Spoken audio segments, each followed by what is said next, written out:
Биыл Ақтан Батыр Ақайұлына 255 жыл. Соған орай Қазалы ауданы Ақтан Батыр ауылында 300-ге жуық адам жиналған батырдың ерен ерлігін еске алу және ұлт сабақтастығын арттыру мақсатында ауқымды іс-шара аталып өтті. Ақтан Ақайұлы тарихи жазбаларда шамамен 1770 жылдары қазіргі Қызылорда облысы Қазалы ауданы Ақтан Батыр ауылына қарасты Түлкі Қашқан қонысында дүниеге келген. Бүгінде бұрынғы Арықбалық елді мекеніне Ақтан Батырдың есімі берілді және 1997 жылы осы ауылда батырға арналып кесене бой көтерді.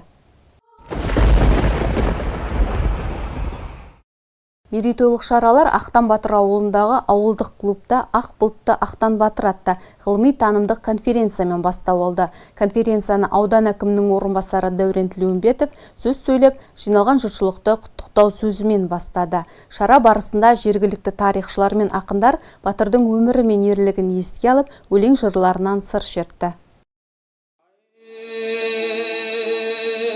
Құйғылтып шауып келді Ақтан Батыр басталды, қанды майдан апыр-топыр шығарып, екі арыстан ортасынан тыпыршып. Батыр бабамыз Ақтан Батыр Ақайұлының 255 жылдық мерейтойына арналған тағылымдық іс-шараға жиналып отырмыз.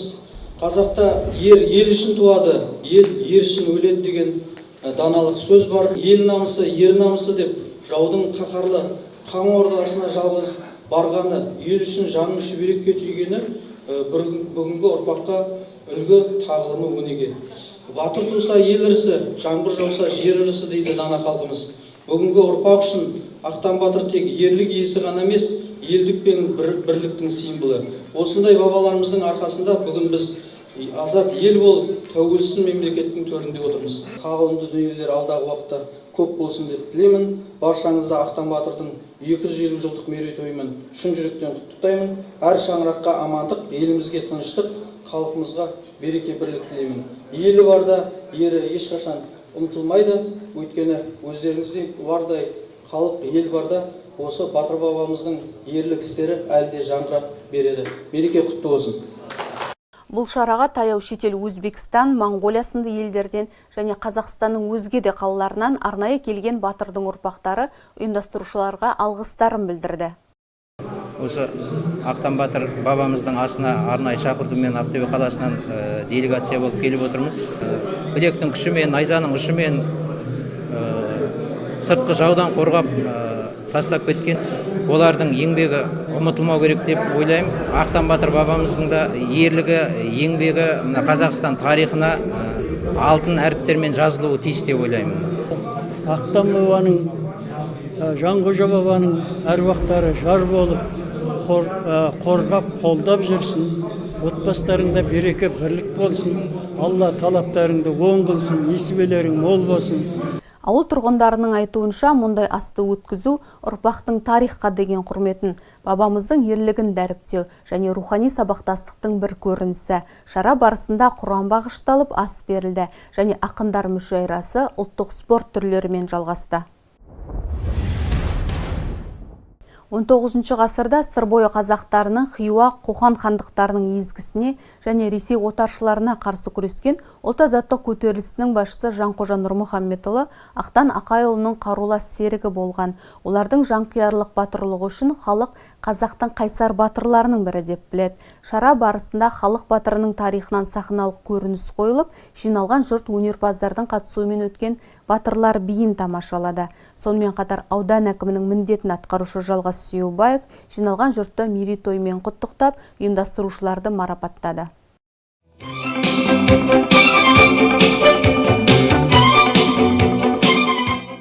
Мемлекет басшысы Қасым-Жомарт Тоқаев Ана тілі газетіне берген сұхбатында біз әділетті мемлекет құрамыз десек, тарихқа да, оны жасаушыларға да әділетті қарауымыз керек деп нақты айтты. Құрметті ағайын, онда бүгінгі осы шара Ақтан Батыр бабамыздың 255 жылдық шарасы құтты болсын. Ұрпағымызға осындай нақты шараларды, жетістіктерін, оның өскелең ұрпаққа насихаттау біздің жаңағы айтқандай азаматтық борышымыз. Алдағы уақытта да осындай жақсы шараларды өткізіп, еліміз аман болсын, жеріміз бүтін болсын, бейбітшілік болсын. Өскелең ұрпаққа берер осындай насихатты жұмыстарымыз көп болсын. Рахмет сіздерге. Ақтан Ақайұлының 255 жылдық мерейтойына арналған ұлттық спорт сайыстары да өтті. Атап айтқанда қазақша күрес, қол күрес, арқан тартыс, аударыспақ жарыстарымен өрбіді. Жарысқа Ақтөбе облысы, Қармақшы ауданы мен Қазалы өңірінің спортшылары да қатысты.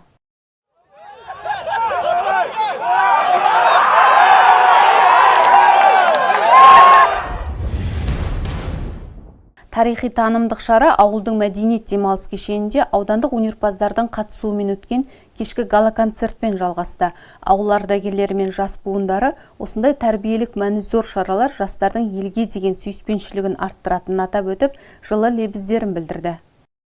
Баршаңызды бүгінгі біздің елімізде болып жатқан Ақтан батырдың 255 жылдық мерейтойыменен баршаларыңызды құттықтаймын. Аллахым осы бабамыздың есімін беруде де біраз қиыншылықтар, көп жұмыстар атқарылды.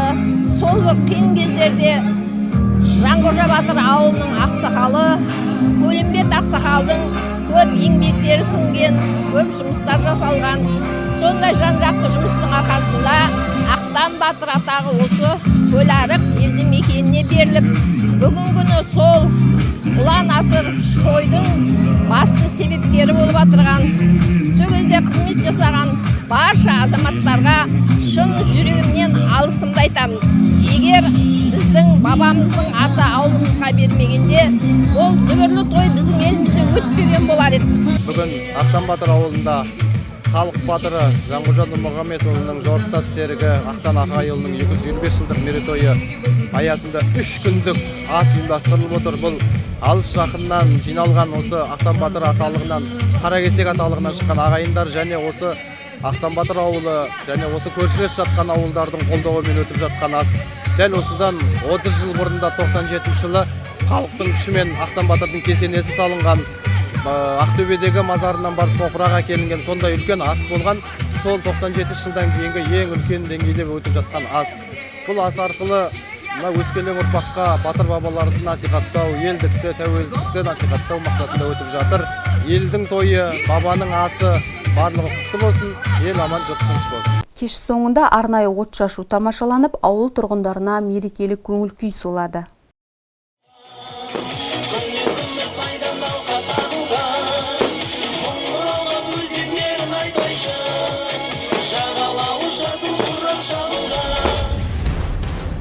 Мерейтой қарсаңында қазақ спорт түрлерін кеңінен насихаттау және жастарды ұлттық мәдениетке тәрбиелеу мақсатында республика деңгейінде ат бәйгесі өтті.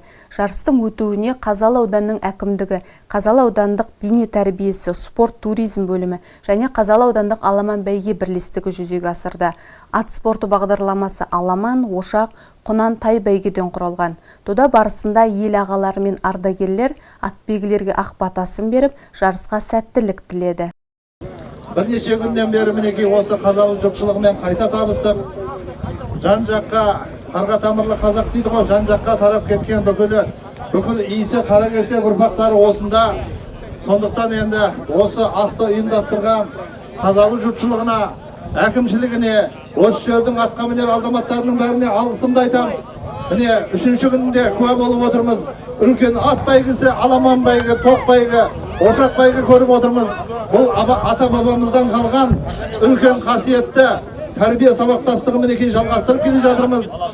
Мен Қарақалпақстаннан келген мына бабамыздың мерейтойы қатынасу маған есік тұрды. Менің ата жұртым осы Қазалы. Менің әкемнің, оның аталарымға бұйырмаған не маған бұйырды. Менен бүгін бақытты адам жоқ шығар. Алланың бабамыздың әруағы жар болсын. Ұрпағымызға желек-желек жүре берсін бабамыздың әруағы.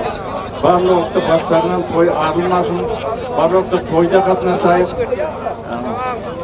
Қай жерде, кім қай жерде болса да бәрін аманшылықта тойда кездесейік.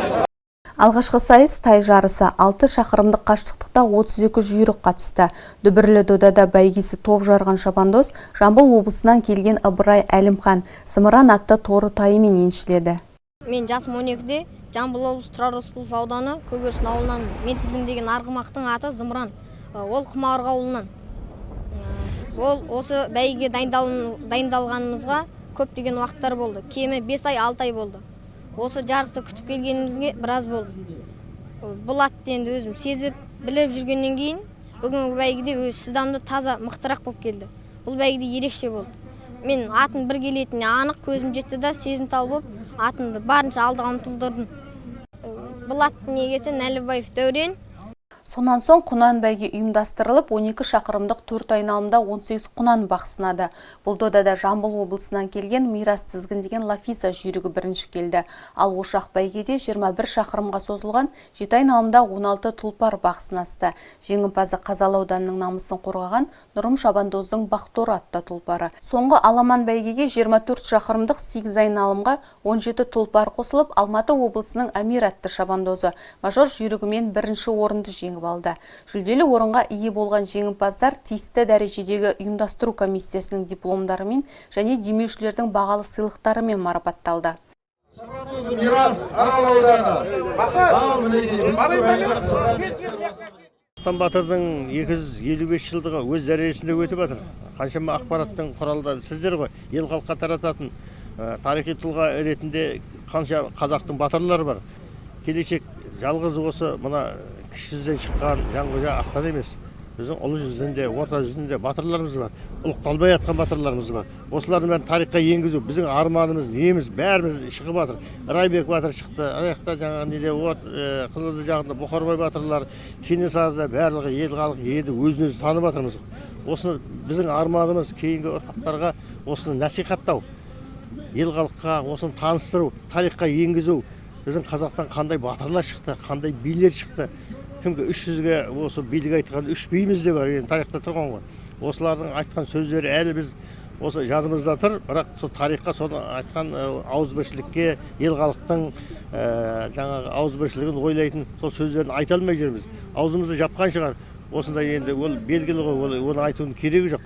Бірақ енді бәріміз оянып жатырмыз, тәсік істеп жатырмыз. Осының бәрі сіздер келіп, осы неге түсіріп жатқан сіздерге рахмет айналайын. Осылайша 2 күнге созылған елінің еркіндігі мен жерінің тұтастығы үшін күрескен ұрпаққа үлгі болған тарихи тұлға Ақтан Ақайұлын еске алу мерейтойы өз мәресіне жетті. Арнайы ұйымдастырылған бұл шара тек ас беру рәсімі емес, бұл рухани сабақтастықты нығайту, ерлікке тағзым, ұрпақ санасына ұлт тарихын сіңіру.